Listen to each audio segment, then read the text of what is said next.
It's a lot easier when you're being pulled towards when you're being pulled towards your dreams.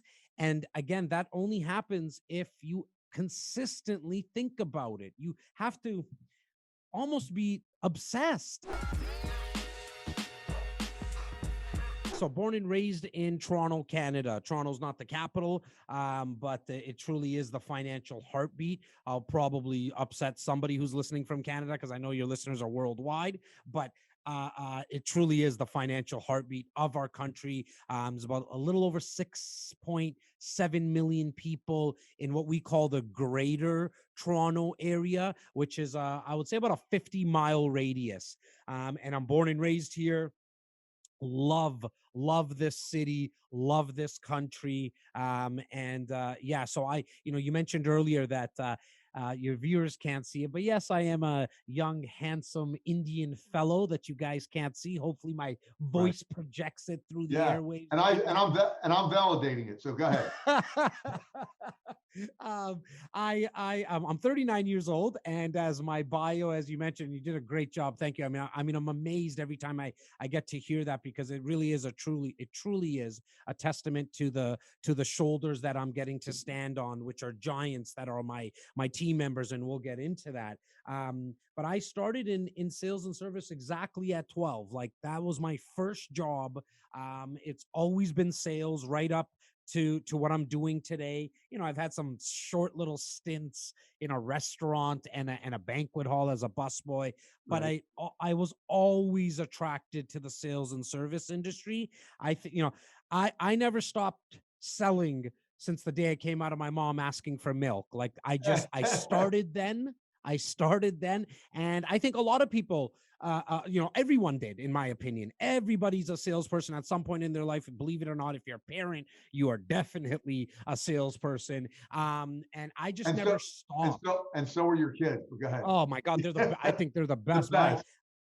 As I mentioned, my 7 and 5 year old. I mean, my 5 year old is becoming a really good. I'm not exaggerating by saying an amazing or anything, but a really good negotiator. And I'm not talking about like the negotiation from a kid which he did, and my 7 year old did, like throw tantrums when they didn't get something, Right. which they still do. Don't get me wrong, but I mean, like, he knows daddy or mommy's not going to let him watch an extra 10 minutes of TV. But instead of him asking for 10 minutes, he starts at 18 minutes.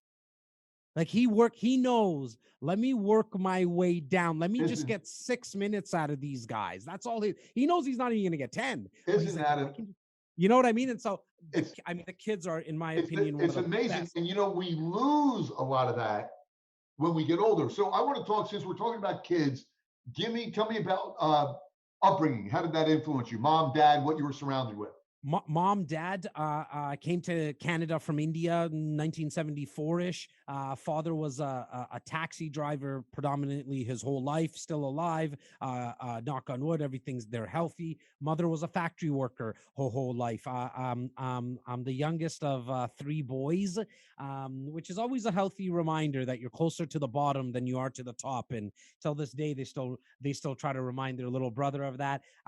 The best setting.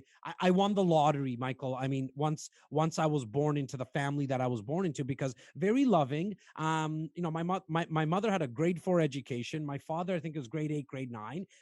So not very well, like, educated in the formal sense. But what I got to see as a young kid was my parents pinching pennies. And the old immigrant story, right? Like, came here with nothing.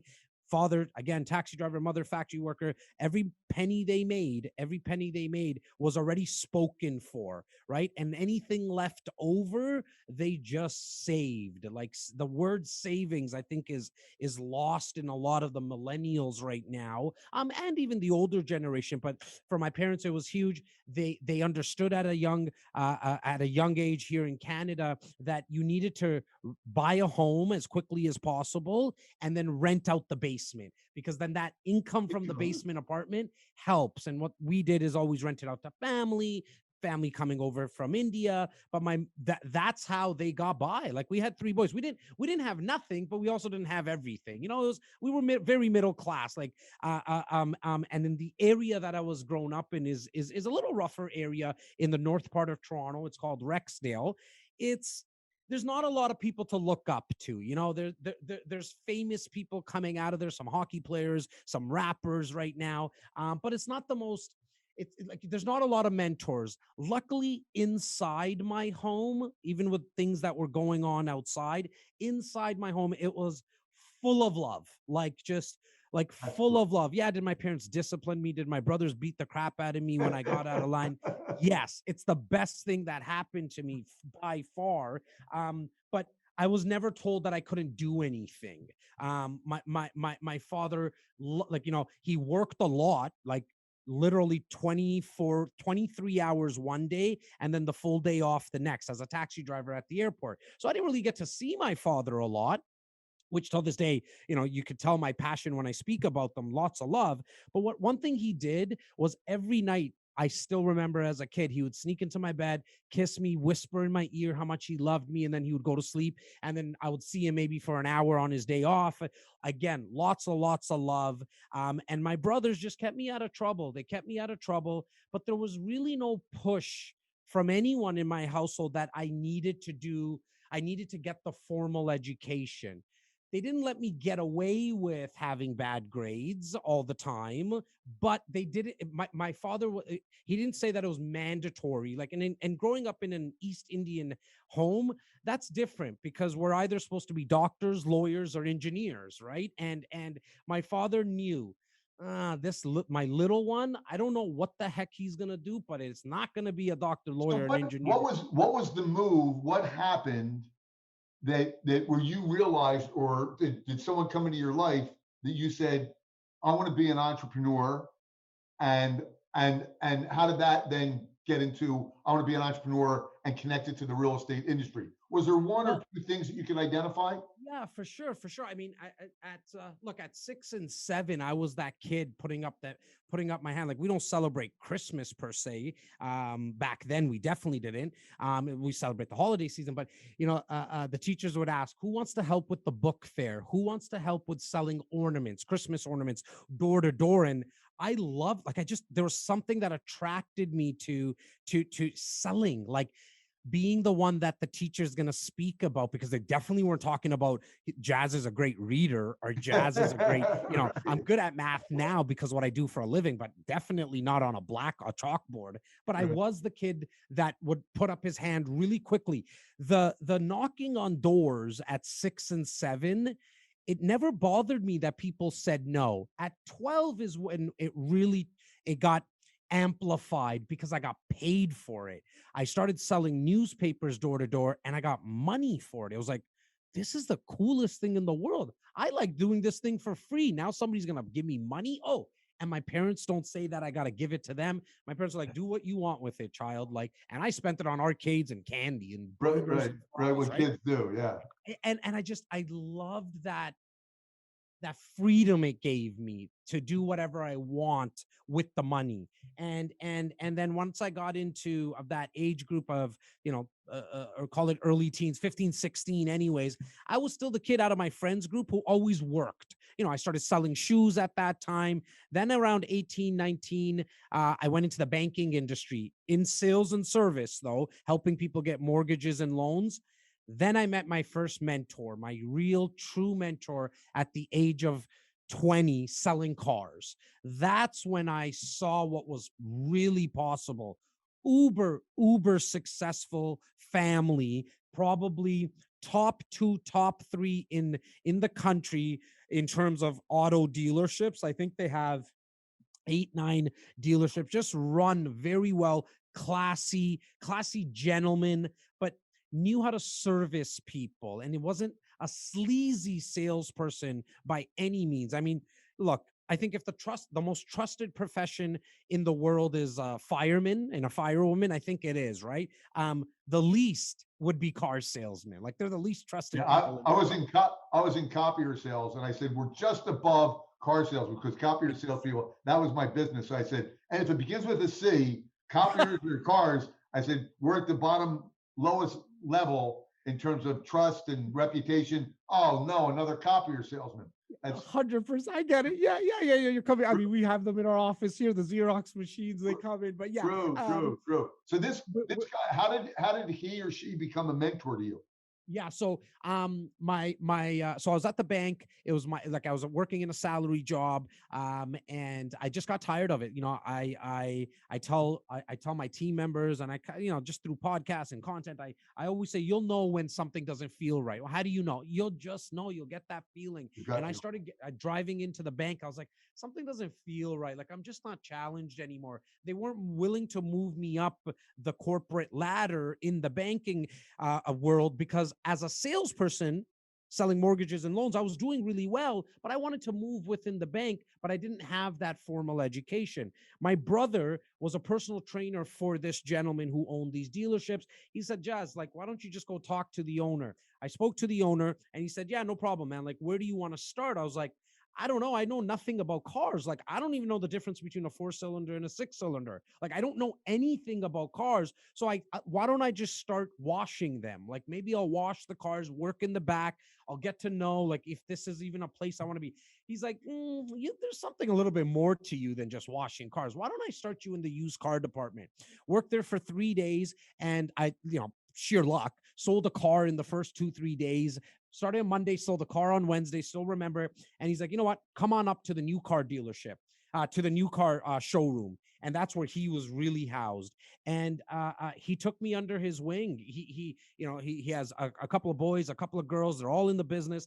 But I don't know what it was. He took a liking to me. He obviously had a kinship to my brother, but he again taught me the right way to treat customers. And just from small things, opening the door, how to shut a door for somebody, making sure that you're not being a pushy salesperson, because the bar is set so low in that industry of selling cars, but also just in sales in general. And you and I were laughing about it, with copier salespeople, and even in real estate, that you don't have to do much.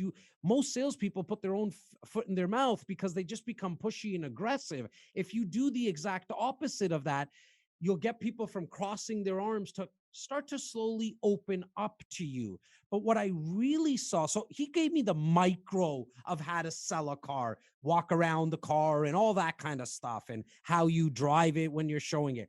But what he really did for me was, for the first time in my life, I saw somebody who was wealthy in like dollars, but also just in happiness. He was living his passion. He loved the car business. Everything that came out of him was growing a team, growing a business. And it wasn't on TV for me anymore. It wasn't a football coach. It wasn't an athlete that I couldn't touch or speak to. It was in front of me. And I knew, because I can do some quick math, like, these guys, like him and his family, they're making millions of dollars, and I'm 1 degree away from it. And so now my circle and who I'm surrounding myself with started to change. My mindset started to open up, like, this is truly possible. It's not just, back then, the Bill Gates and the Warren Buffetts of the world. There's other people that are making money that are actually really close to me. And so that was really,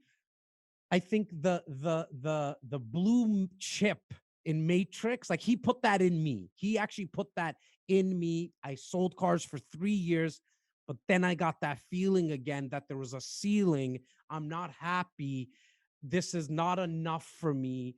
I want more. And then I got into real estate, just how the universe works. In a 30-day period, I sell 4 cars to real estate agents, look at their credit applications, and I'm like, holy crap, these guys are making some real good money here. And out of the 2 out of the 4, Michael, like, English was their 4th language, maybe. I'm like, okay, I'm not the most educated, but I know how to speak English a little better than these guys. I'm good with people. I don't know much about homes, but I also didn't know much about cars. I figured it out. I'm going to get into real estate. And I love the fact about, I love investing. I want to learn, going back to kind of my roots with my parents, understanding it. And then I got into real estate. I joined a national, international brand, the guys with the balloon on it. Nothing to do with, like, nothing negative to say about them, but it wasn't the right fit. I got in there for 3 months, was overpromised a lot, underdelivered. Again, just not the right time, right place for me. And I was going to go back to car sales. Funniest thing happens. I'm hardly ever in the real estate office, but I go to pick up some mail. Back in the days there, 2005, people were still sending fax machines, and I see a fax that came through. Like, it couldn't have been more of a coincidence, like me just being there. The fax says, free business development seminar, how to make more money in real estate sales. I look at it, it's free. I hardly any money. I spent all the savings that I had just trying to keep up with my expenses.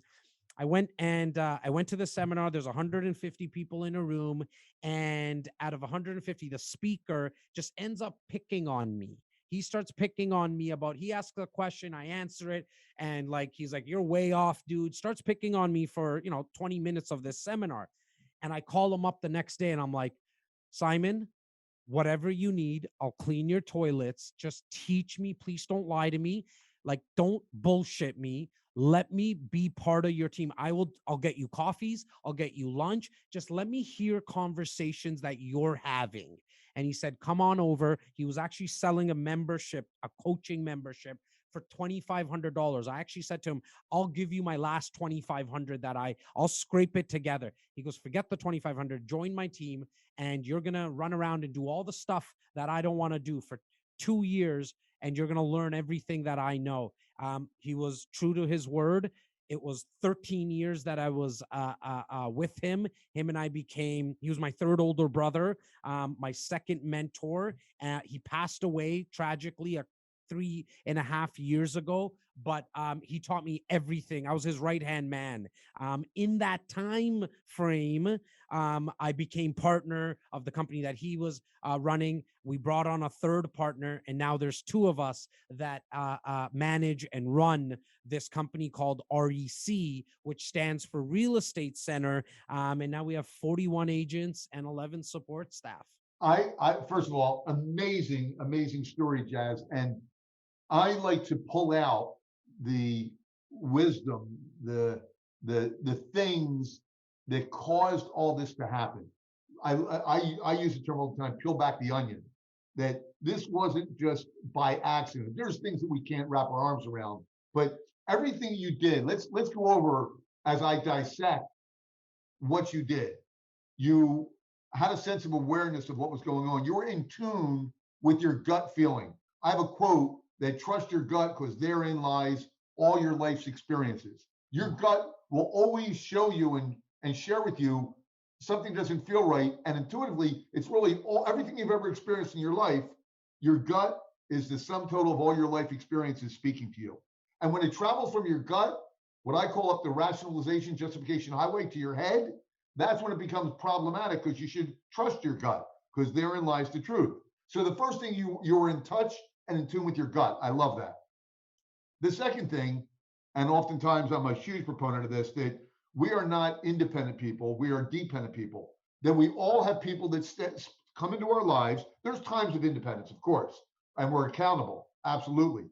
But if you're watching, you're a Cowboys fan, when I use references all the time. When a player comes off the field, the highest pay scale, the highest level of mindset and mental toughness, when they come off the field after a bad play, immediately, not a minute later, not a day later, not a week later, immediately players and coaches converge, slap them in the head, hit them on the butt, and say, "Come on, man, get this out." They have short memories, and they get them back in the game. And without that, every single person listening to this podcast now has bad days and has something going on in their life right now that they wish they had a magic wand to make go away.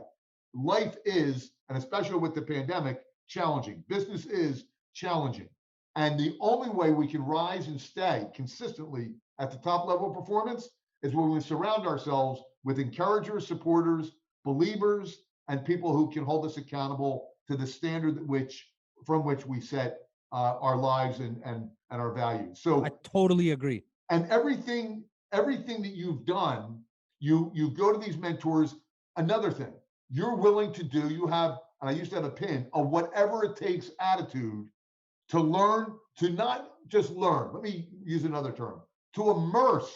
That's the word, Michael. That's the word that is set around my office and my circle, probably at least 5 times a day without an exaggeration. Because when someone says I don't know how to do something, we're like, go immerse yourself. You want Yeah, to learn a new language, not to throw a stone at Rosetta, but you want to go to the country that they're speaking that language every single day. That's called immersion. Sorry, continue. no, I love it. So what you did with the top people, and I'm a big proponent of modeling. So what you're listening to, find the people who are best. If you're joining a real estate firm, who is the top producer? Become a mini them. Whatever they do, whenever they do it, why they do it, how they do it, where they do it, when they do it. Immerse yourself in what they do. And when you do that, two things happen, as it happened with you. You accelerate your path to success and you maximize your success, which is exactly what you did. Now, I want to peel back the onion even further. What you can say to someone, immerse yourself in something. And I talk about the bigger the why, the bigger the try. Yeah. Why does someone want to do that? Because it's not really comfortable. You're giving up some of yourself. You're willing to give up your $2,500, your last 2,500. What in your world, and with all the people you've coached in your business, Jazz, what have you done and what have you coached people on that get them to do what they don't feel like doing to get what they don't have? Yeah, look, I continuously remind them of what it is that they want. So when you said that, like the why is everything. I mean, from a micro level, when I'm speaking to someone who's considering selling their home, buying their home, investing into a home as an income property, my first question is why? Why do you want to do this? Because as a salesperson, as an advisor, consultant, whatever the heck you want to call it, I want to know what the motivation is. Yeah. And so if you want to run $100 million business, why? Is it because you see your friends do it? Is it because you think it's going to look really cool on social media? Why do you want to do it? Because what the bigger the result that you're looking for, the bigger the goal that you're looking for, the more obstacles you're going to run into. That's going to happen. It's a matter of, are you going to find a way to go above, on top of the obstacle, underneath it, around it, or Exactly. through it? You might have to go right through it and you're going to hit your head against the wall. So for me, it always has, and in my opinion, always will come down to the why. Like, why do you want something? And then continuously remind yourself of that. I envision it every single day in the morning, and I think about it every single night. Now, to somebody that's listening, might be like, that sounds so like so much, that sounds like so much work. That sounds so corny. It sounds so overused. Yeah, it does. Maybe it is, but it works. I'm telling you, whatever you put your brain, like whatever you tell your brain, it doesn't know the difference between what's real and what's not real. And so our job is to feed our subconscious with what we want. There's a little part of the front part of our brain which is called the RAS, the reticular activator system, and you need to activate it. And how you do that is tell it what you're looking for. It's why pregnant women always see pregnant women. It's why when you pick up a brand new Honda Civic, you see them all over the place. It's not like they weren't there before. The pregnant women were there before as well. It's just that now your brain's looking for it. And so to me, to answer your question, Michael, it always comes down to, what is the why? What do you want first and foremost? And why do you want it? And then understand the how is actually not up to you. That's the universe's job. That's the universe's job as you put it out into your subconscious. Now, if you can picture someone, if you're listening to this while you're driving, or you're taking your dog for a walk, or you're on a treadmill, if you can picture as a child or even as an adult, when you had a balloon on a string and you either let it go and watched it go into the sky, or as you were letting it go, you were trying to grab it and pull it back down. The reason I want you to think about that, because once you let it go, that is exactly what you should be doing with what your dreams are. Let them go. Let the universe bring back the people and the resources and the time back into your life. Try not to, once you start thinking, how am I going to make this happen, that's like you pulling back the balloon on the string. The how is not up to you. See, the people are already around you. The resources are already around you. You just need to get in front of it all. And that's been the biggest game changer for me. And when you're, that's just gold right there. And when you're in front of it, your antenna will be up. It'll be catching that signal from the people. And it's funny, when I leave church, I say this, I say, going to church makes you no more a good Christian than going to McDonald's makes you a hamburger. It's it's like what do you do? And I say, so you leave church, and let's say you have a certain core set of values, whether you're a believer, not a believer, it doesn't matter. But let's say you're a good person, and we have our to-do list, and you have a higher sources to-do list, being a good person or God's to-do list. And what happens is you see an old lady at the food store, and she's struggling putting groceries in her trunk, and you don't even see it because your radar is not up. Your radar is only thinking about other things that are selfish, not how can I serve. So what your intentions are, and you're talking about intentions, that what are your intentions and your higher purpose and becoming the best version of yourself, that you can attract it. It's more a pull than a push. Is that what you're? 1,000%, 1,000%. Look, I mean, you want to get, in my opinion, your triceps stronger than your biceps, right? And why? Because it is all more about pulling, not pushing. There's a lot more force that's needed. It's a lot easier when you're being pulled towards, your dreams. And again, that only happens if you consistently think about it. You have to almost be obsessed. I mean, there's a reason why Kobe Bryant was Kobe Bryant and Beyonce is Beyonce. And I could go on and on. I mean, Elon Musk is Elon Musk for a reason, and Jeff Bezos, because they were obsessed with what they wanted to achieve. Now, you might be listening and saying, well, I just don't want it that much. And you know what? There's nothing wrong with that. That's actually amazing. If you're happy, and I'm just throwing numbers out there, if you're happy making $73,000 a year, you're winning. That's fantastic. Like, you're winning. It's not about making $73 million a year. The money doesn't matter. It's about, really, for me, chasing happiness. I'm all about chasing happiness. Now, I do probably 80, like what I'm doing right now with Michael's not paying me, nor am I getting paid. And this has nothing to do with my business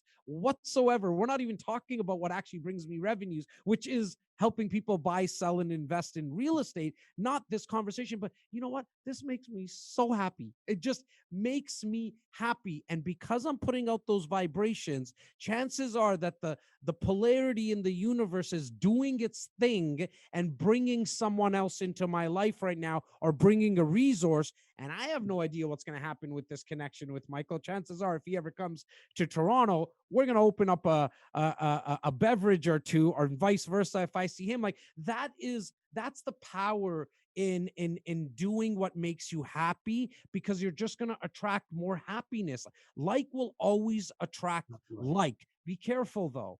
Be very careful, because if you have a lot of negativity in your life right now, that's because of your thoughts, feelings from the past 90, 120, 365 days. So be very careful with what you put out there right now, because those thoughts become your feelings, which become your actions, which will eventually be your results. Did you know that's a Frank Outlaw quote? No, I did not know that. Here's the quote: watch your thoughts, because we have 50 to 70,000 thoughts a day, 65% of which are negative. From negative thoughts come negative actions. The Frank Outlaw quote is: watch your thoughts, they become words. Watch your words, they become actions. Watch your actions, they become habits. Watch your habits, they become your character. And watch your character as it becomes your destiny. I don't believe you did. And watch your destiny as it becomes your life. And I didn't know that. yeah, I did not know that. and it's so funny. It's spot on. It's so true, though. It's so true that, like, people say I'm having a rough time right now, and I understand. Like, I mean, Sure, especially sure. right now at the time of this recording. But Yeah. stop watching so much negative news. Not to say everything on news is negative, but I think it's safe to say 90 to 95% of it is, for me anyways. So stop putting that garbage in you, because garbage in will be garbage out. And Yeah. so why, right? Like now, and unfortunately for some, the people that they surround themselves with are also negative. And some of those people might be a mother, father, sister, husband, wife, life partner, whatever it is. And I'm not saying like cut mom out of your life, cut dad out of your life, but maybe if you're an hour a day of all that negative with them, can you cut it down, just for starters, to 55 minutes? Can you get back 5 minutes of your life where you can have now the opportunity to listen to Michael's podcast, because it's going to be more positive information in? Maybe you can now just start to really audit the time that you spend with people, because if you spend time with someone that is very negative, not motivated, not inspired, then, and five of them, your core group is five of them, be careful, you're going to be number six. On the flip side, though, if you spend time with very positive, uplifting, motivated, inspired people, five of them, you're going to be number six. So the choice lies with you. The choice lies with you. I'll talk about a quote that has always rung true in my mind, like consistently for the last, I'm going to say 18 to 19 years, was by Jack Canfield, author of Chicken Soup for the Soul. But one of his other books, it's actually somewhere here. There it is. Success principles. By far probably top three book for me, because it was really written for layman's terms, like in layman's terms, and there's 64, 66 success principles, but one of them is E plus R equals O, the event plus the response equals the outcome. And where the secret sauce lies is in the R, the response to whatever event, because that's going to determine the outcome, and that response always lies within yourself. Yeah, you're a dad. You're going to appreciate this. So, and we talked about how much we learn from our kids. So my son is now 29, and he knows that when I do keynotes, I tell stories about him, right? So he's smart enough now, and he's in sales, that I think we're real close, perhaps weeks away from him beginning to ask for royalties. But besides, wait a second. Well, hey, listen, I raised him like that. What can I tell you? So we're finishing. I'll give you the very abridged version of the story, which you and the listeners will appreciate, as to how we view life, right? The glass half full, half empty. I picked my son up from school, which I typically did. He's 7 years old. I said, Kyle, his name's Kyle. What do you want to do today? He said, Daddy, I want to go get some ice cream at the ice cream shop down the road. I said, fine. So he goes in. I get him an ice cream cone, and I get the low-fat yogurt, because that's what dads do. And after we're done, and you can't see this, he has the ice cream mustache, right? So he has a little white mustache above his lip, and we make our way, hand in sticky hand, into the bathroom. And it was one of those communal bathrooms. So it had multiple sinks and multiple urinals. And there's two teenage boys walking towards us, leaving the bathroom. And I couldn't help but notice, Jazz, they left the water running. And I'm filling up with all this negative energy. I cannot believe that they have no regard for conservation, no regard for right from wrong. Then how could they leave the water running? It was blowing my mind. And I was filling up in my head with all this negative self-talk and negative energy. And we arrive at the water, my son and I, sticky hand in sticky hand. My son looks at the water, looks up at me, and he said, Daddy, isn't that nice they left the water running for us? And I said, wow. And so here's what happens. James Mapes wrote a great book called Quantum Leap Thinking. And in the book, he said every situation in life is either a CVS or a BVS, a current view of the situation, and we have the choice to make it a BVS, a better view of the situation.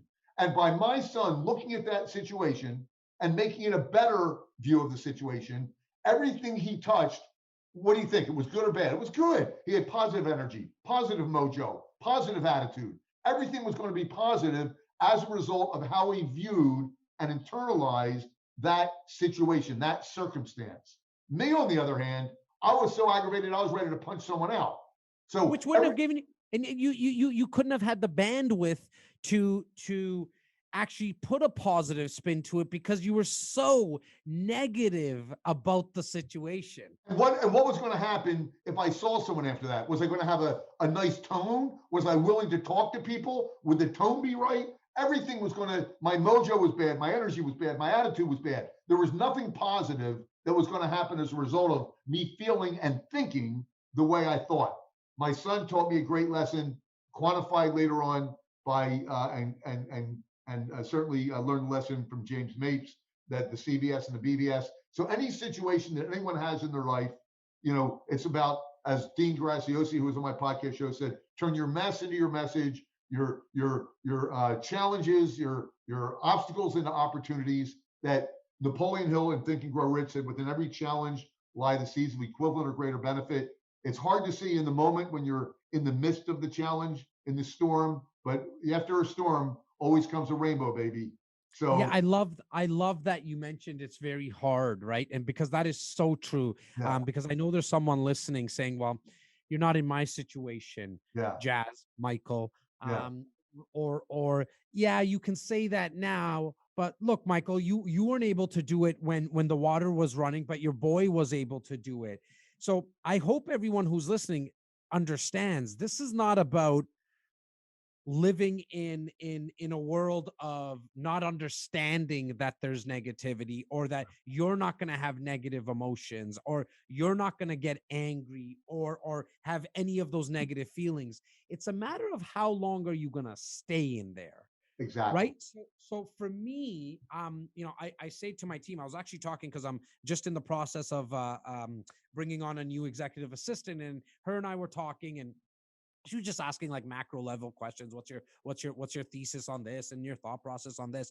And I was mentioning to her that there'll be very few times, I was telling her, that the culture that I've built here, where you'll be able to stay in a negative state for days on end. It just doesn't happen around here. We slap each other around, not physically, but you know what I mean? Like, hey, Michael, what's going on, buddy? What's going on in your day? Like, we laugh a lot. So we try to keep uplifted, but we also understand people are going to have bad days, but we just won't allow for it for 3-4 days. And I was saying to her that like my life mastery goal, which I'm hoping to get there in the next 20 years, 25 years, where when I have a negative situation or a negative thought, a negative feeling, I'm in it for only 90 seconds. Love My it. my objective is to only be there in 90 seconds. And so take the punch in the face, in the stomach, wherever it is, in the heart, maybe wherever it is, and understand that I can dwell in it for 90 seconds. Now, I think that's going to take me a couple of decades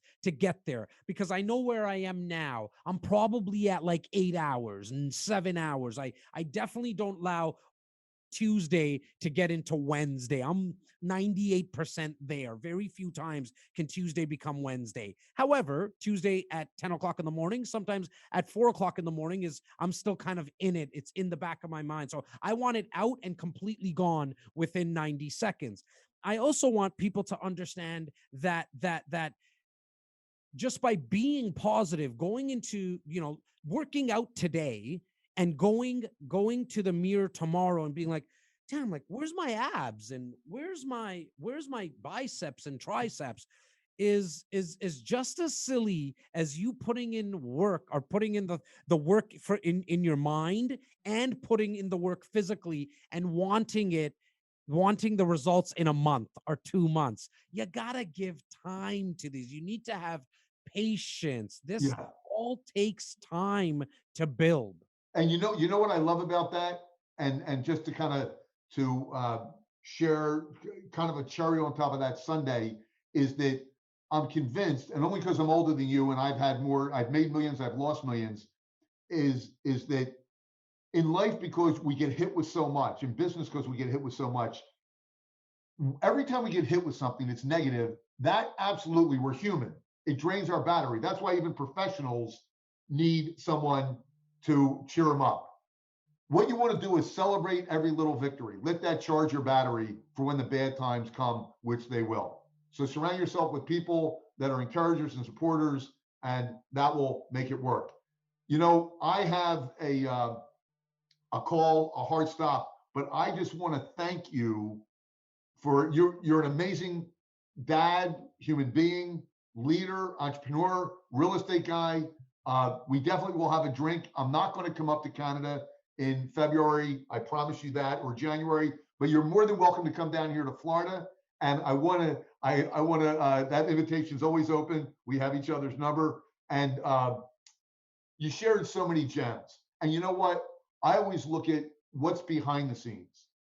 Like if you wanted to invest in real estate, you were hoping to get some real estate tips here, what he taught, what he shared, what his lessons were, was about actions that he took, the process of becoming who Jazz is, that led him to be a great car salesman, led him to be great in selling and buying and helping investors with real estate. It was all these actions that preceded it that if you invest your time with and model the top producers, you go all in, you immerse yourself in it, you will be a great real estate investor, a great dad, a great human being, a great leader. And that's really the great takeaway that I get from this, my friend. And I want to thank you so much for dropping all these gems and just for being a great guy, including the fact that you're a Cowboys fan.